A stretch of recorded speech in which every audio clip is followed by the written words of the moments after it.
নাগবিলাতে এই প্রথম পিঠে পার্বণ হচ্ছে, তাই তো?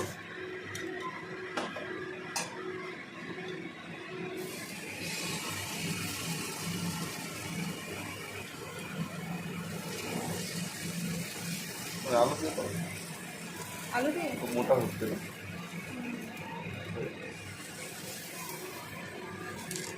আলু আর কি কি হয়, মানে মোটা কিছু সবজি, বেগুন। হ্যাঁ, বেগুনের ডাঁটি দিয়েও হয়। তারপর আমি দেখছি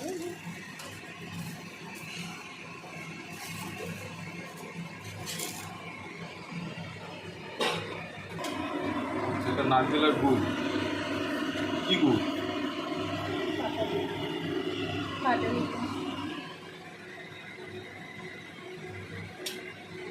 এর উপরে কি ওই ছোলা গুড়গুলো হয় না, দিয়ে হেভি খেলে হেভি লাগে। ও আছে আমার ছোলা।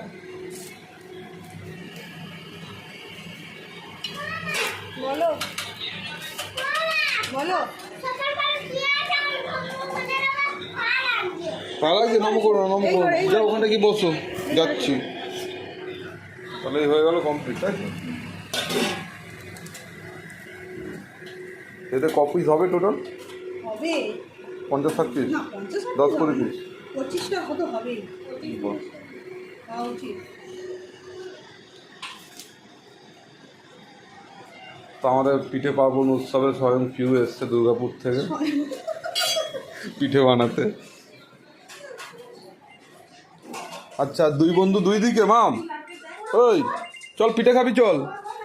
হ্যাঁ বলো, হ্যাপি মকর সংক্রান্তি বলো। সংক্রান্তি, ঠিক আছে। এবার মা পিঠে বানাচ্ছে, পিঠেটা ঠাকুরকে দেবে। হ্যাঁ নাও।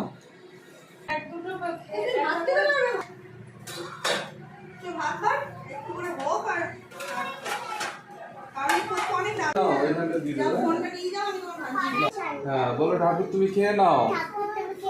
তুমি খেলে তারপর আমরা খাবো। আর সবাইকে ঘুরি উড়িয়েছো বলে দাও। সবাই ঘুরি উড়িয়েছো। ঠিক আছে।